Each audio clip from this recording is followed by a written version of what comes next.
This is my video update from Moscow, Russia on this Monday morning, July the 24th.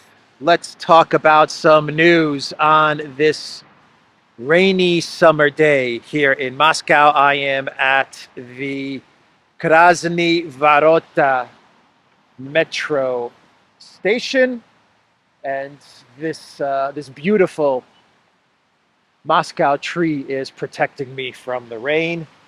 And so I figured this would be a good spot to knock out a video. And we have some big news from the front lines in Ukraine. We have a counteroffensive breakthrough. Defensive lines have collapsed. The military is advancing. And it looks like we finally have the summer offensive breakthrough that we have all been waiting for, that we have all been discussing, analyzing, and talking about. Unfortunately, for the Elensky regime, this breakthrough is coming from the Russian military. It is the Russian military in the Svatovo region, in the Kharkov area, that have broken through Ukraine defensive lines. The last reports that I have read is that the Ukraine military is retreating in the Svatovo area. They're actually retreating over the Oskol River to the other side of the Oskol River, and the Russian military has advanced around 5 kilometers, and some reports have even claimed that the Russian military is now crossing over the Oskol River. A complete collapse in the Ukraine defensive line, the fortifications in the Kharkov region, and there is talk that the Elensky regime is now in a panic and they are moving resources from the Zaporozhye region to try and stop the Russian advance.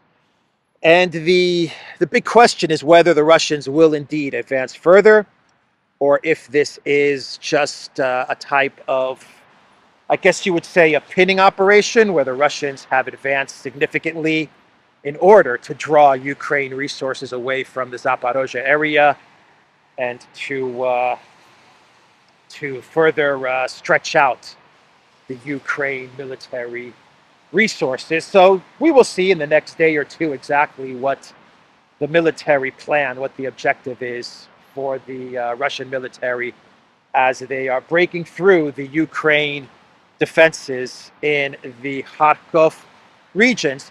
So we have a successful counteroffensive, and it is coming from the Russian military, not from the Ukraine military.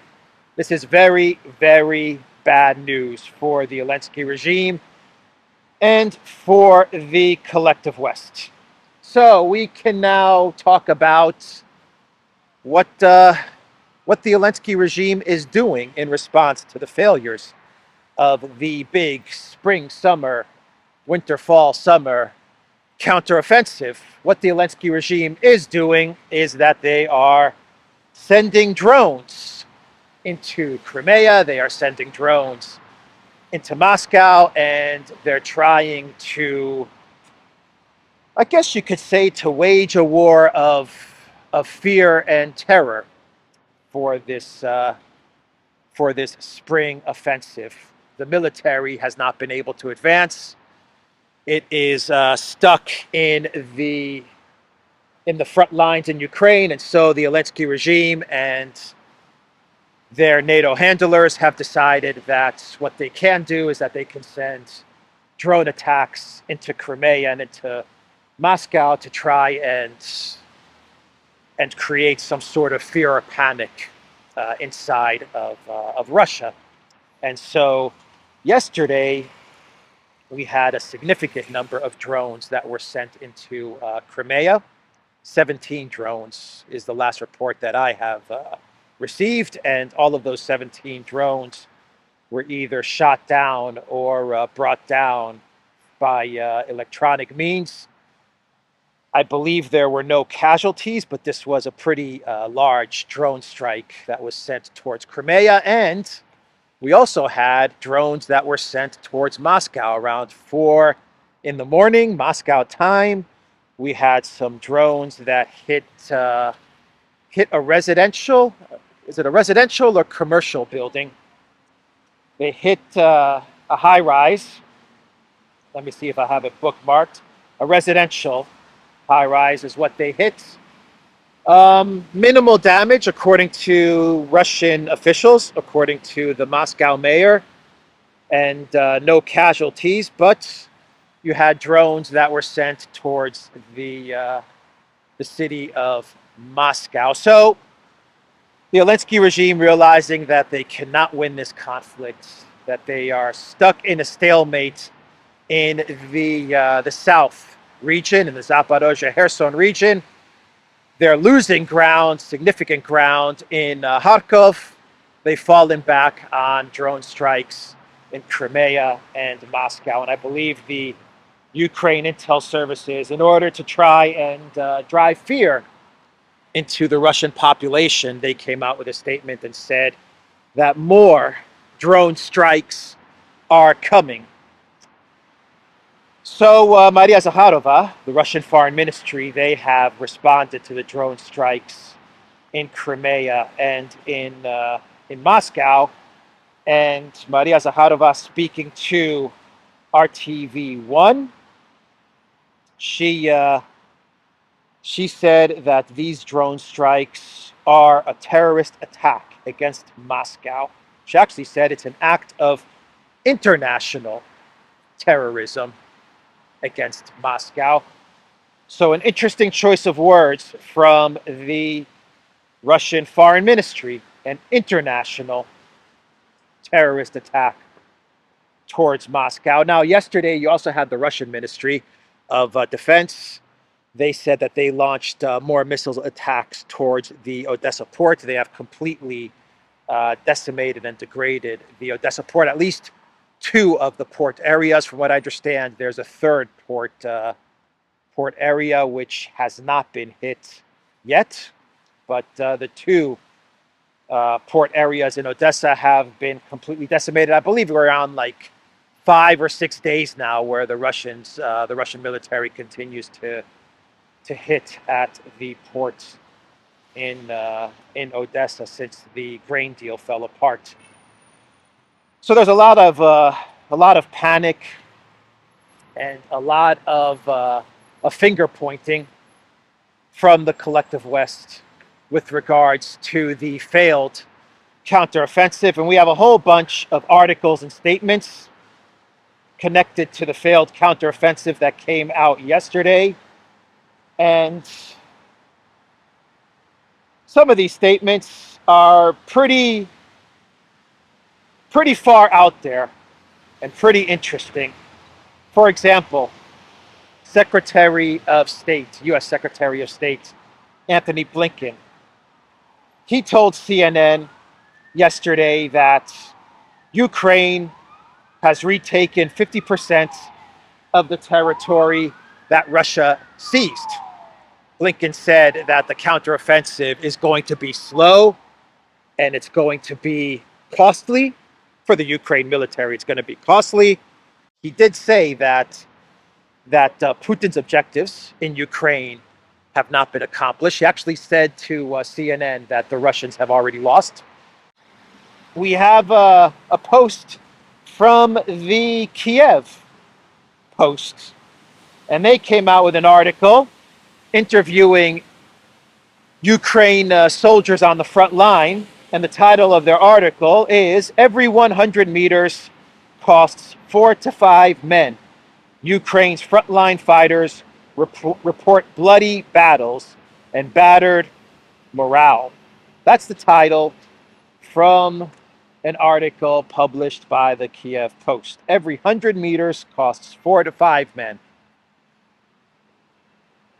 I think the Kiev Post is actually, as horrific as this sounds, I think the Kiev Post is even downplaying this.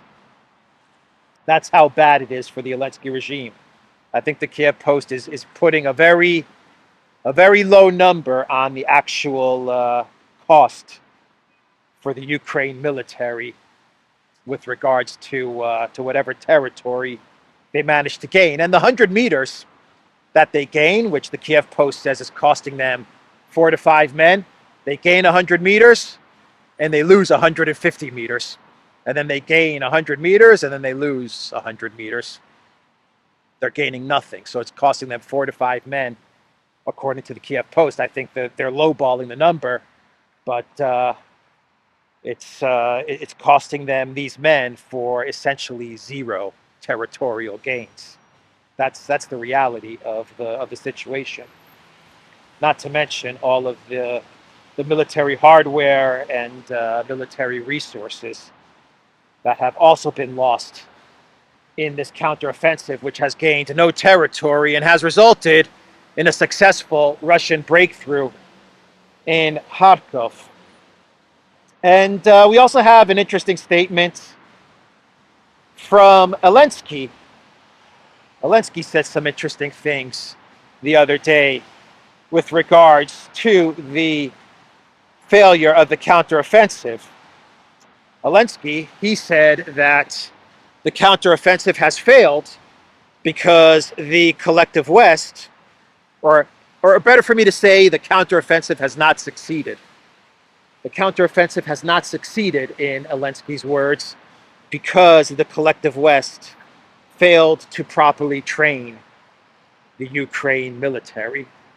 That's what Elensky is now saying is the reason for the stall in the counteroffensive. Quote, "We did have plans to start the counteroffensive in spring, but we didn't because, frankly, we had not enough munitions and armaments and not enough brigades properly trained in these weapons. It was this delay that allowed Russia to mine all our lands and build several lines of defense, forcing upon the Ukraine military a slower pace of our counteroffensive actions. We don't want to lose our people, our personnel," Elensky said, adding, "Our servicemen didn't want to lose equipment because of that." Elensky, 3 months ago, in an interview with the BBC, he said that that Ukraine did not want to launch a counteroffensive in the spring. He actually said that Ukraine would rather launch a counteroffensive later on in the summer, or even towards the fall, towards September. I believe Zelensky actually said towards September would be optimal would be better for Ukraine to launch a counteroffensive. But Elensky did tell the BBC that Ukraine is not prepared to launch a counteroffensive in the spring, and that the collective West should stop pushing them to launch a counteroffensive. Then in June, Elensky said that he wanted to launch the counteroffensive in the spring.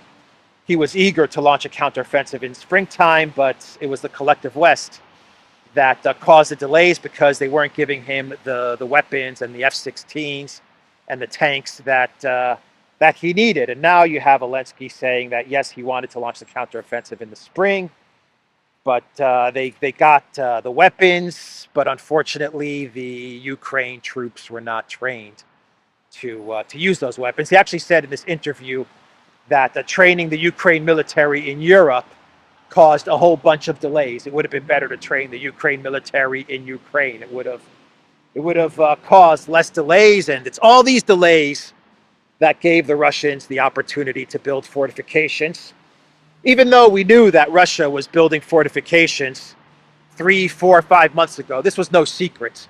I think the entire world knew that the Russians were building fortifications in Zaporozhye and Kherson. This was not kept secret. We had satellite imagery. We had tons of articles from Russian publications, from Collective West publications, from Ukraine publications. We had Twitter posts. We had Telegram posts. Everyone knew that Russia was building fortifications for many, many months. Everyone knew it. I mean, there were articles saying Russia is placing mines in Zaporozhye and Kherson. And there was like satellite imagery of like the Russians placing mines in Zaporozhye and Kherson. This was no secret. Elensky he's trying to paint the picture that, you know, if it wasn't for this 1.5 month delay, then the Russians would have never had time to fortify these areas and to place mines, and then we would have been able to just quickly make a quick run to the Sea of Azov, because there wouldn't have been mined areas, and it would have been a whole lot easier for us to launch this counteroffensive. That's the picture that Elensky is trying to paint, or at least that's the script that he's been given to read. So yeah, it's nonsense. It's nonsense. The entire collective West, NATO, the Ukraine military, me, you, everybody, we all knew that Russia was building up fortifications in this area. We all knew that Ukraine was going to launch an offensive in this area 6 months ago. That's all they talked about. We're going to launch an offensive to the Sea of Azov, and then to get to Crimea, to capture Crimea. They've been talking about that since like January. All of a sudden, the narrative has changed, and Elensky and the collective West, they're trying to rewrite history in a way, when we know what was said, we know what was written, we know what was reported. So this new narrative of a 1 month delay led to the failed counteroffensive is nonsense. It's nonsense. Those Russian fortifications were ready a long time ago, and the Russians were just waiting. I remember reporting on this in May and June. Everyone was just kind of waiting. You know, the Russian fortifications were pretty much built, and everyone's like, you know, when is this counteroffensive going to happen? And people are just waiting. People were waiting and waiting and waiting, and that was the reality of the situation. So let's see. The Wall Street Journal, they put out an interesting article, and I'm going to read you a tweet from, let me pull it up here, Max Abrams, who says, "This is as close to an admission you're ever going to find that the establishment has been lying to you massively about the Ukraine war." And this is the title from the Wall Street Journal. "Ukraine's lack of weaponry and training risks stalemate in fight with Russia. US and Kiev knew of shortfalls, but Kiev still launched the offensive. When Ukraine launched its big counteroffensive this spring, Western military officials knew Kiev didn't have all the training or weapons, from shells to warplanes, that it needed to dislodge Russian forces. But they hoped Ukrainian courage and resourcefulness would carry the day. They haven't." The United States, NATO, they knew that Ukraine was not going to be successful, but Kiev wanted to go through with the offensive nonetheless. And the Wall Street Journal makes it seem like the U.S. said, "Okay, go for it, launch your counteroffensive, and maybe your courage and resourcefulness will be enough." That's pretty much what the Wall Street Journal is saying. And let me read you a quote from a U.S. military official.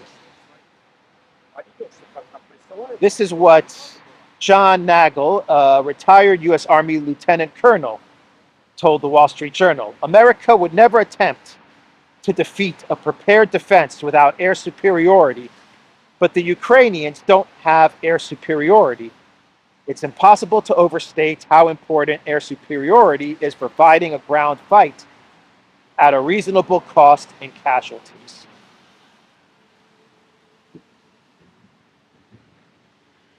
This all sounds to me like a whole lot of blame game going around. A lot of finger pointing.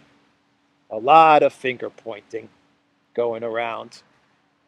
But whether you take Elensky's statements, whether you you look at what the Kiev Post is writing, whether you look at what the Wall Street Journal is reporting, or what this U.S. Military official is saying, it all points to one conclusion, which is that the Ukraine military and this counteroffensive has indeed failed. It's failed. It's not going to succeed. That's just the bottom line. So let's discuss casualties then, since this U.S. military official talked about casualties. Russian President Vladimir Putin, he was in a meeting with Lukashenko over the weekend, and he said that Ukraine has indeed suffered in this counteroffensive.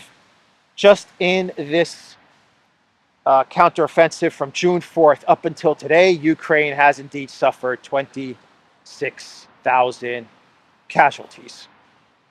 So Putin, he has repeated the line that the number that the Russian Ministry of Defense has put out there.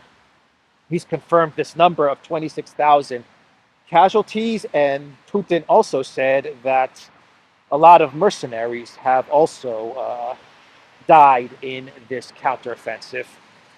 And he said that what the mercenaries have been doing in Ukraine, and the reason for their annihilation in Ukraine, Putin said it's because they are acting stupid. It's because of their stupidity in fighting the Russians, their stupidity in believing that they could defeat the Russian military, their stupidity in supporting Ukraine. Putin basically said that what the mercenaries from the West are doing in Ukraine is stupid, but they've suffered heavy losses, according to the Russian president. He also said that the public in the collective West, they're going to learn about all of the mercenaries that have died fighting in Ukraine. Putin said, and I quote, "The public in the countries whose governments send people to the war zone is aware of what is actually happening on the battlefield in Ukraine." And Putin pledged, "We will inform people so that they can evaluate the actions of their governments." It's an interesting statement from the Russian president. So let's go for, should we go for a walk in the rain a little bit? And we can do a couple of more stories. Or we can do one more story, a quick update on the elections in Spain, and then we can do a clown world. So let me, if you guys don't mind, I've got my Duran hoodie here, and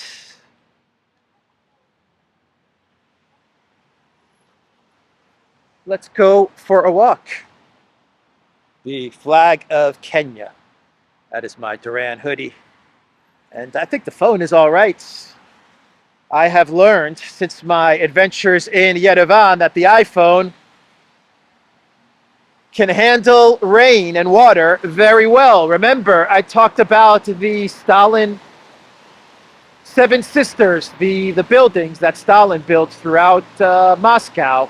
Here's another one at the Krasny Varota metro stop. I believe this is residential, like these are apartments that you can rent. That would be a cool place to live. So let's talk about the elections in Spain real quick. Spain did have elections, and we have a stalemate in Spain. The ruling government, I think they improved their position by 2 seats in the parliament, the Sanchez government. But the government, the party that is considered to be conservative right, I believe it's the Popular Party. So you have the Workers' Party, which is the ruling government, which is Sanchez, and then I think you have the Popular Party. They got the most parliament seats, I think like 136.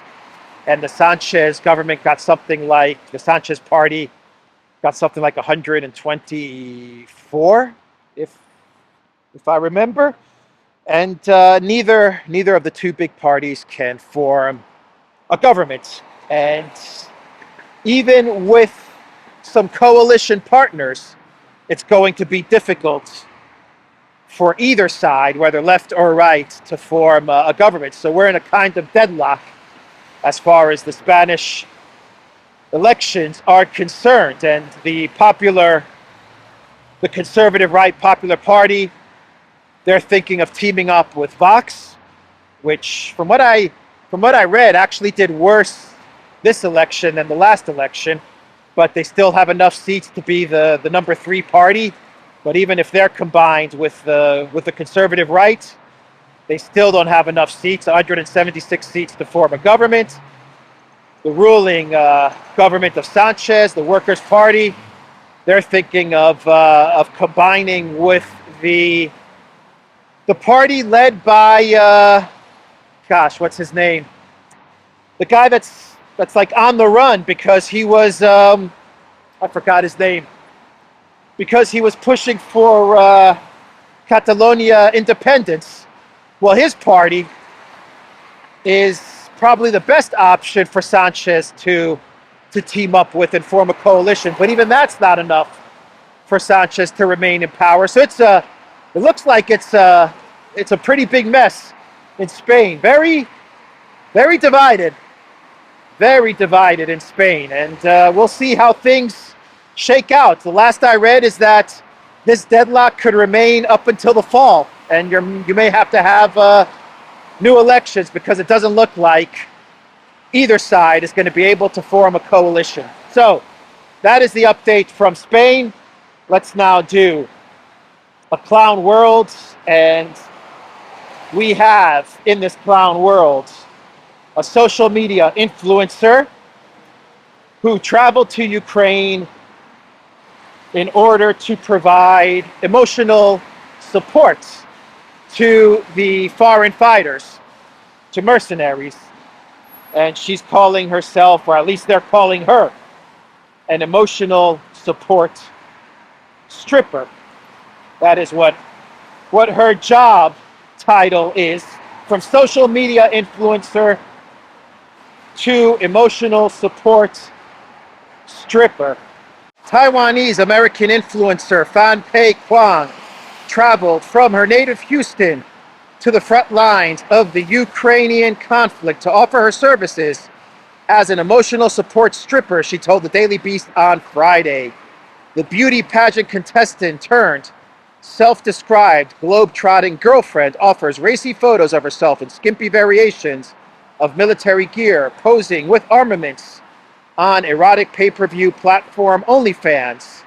Though she says the content is free to Ukrainian soldiers and volunteers, that's not the only thing for free. According to her profile on the DIY Prawn site, which lists free emotional breastfeeding to soldiers and volunteers as one of her specialties.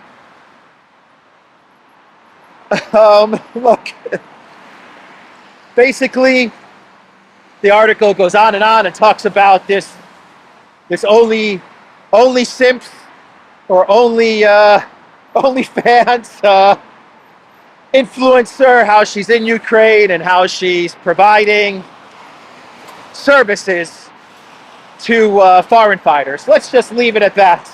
I don't really think I need to go into any more details. She actually says that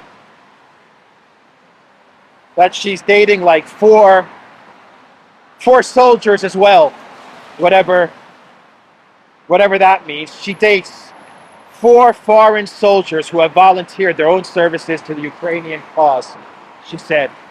Yeah, well, you know, she calls it emotional support stripper. There's other words that you can use to describe the services that she's providing. Anyway, that's the clown world, everybody. Oh man, it's a gimmick. It's a gimmick for her to get more OnlyFans subscribers. That's all this is. That's all this is. Anyway, theduran.locals.com. We are on Rumble, ODYSEE, BitChute, Telegram, and Rockfin. And go to the Duran shop. Pick up a hoodie, 10% off. Use the code. Good day. Take care.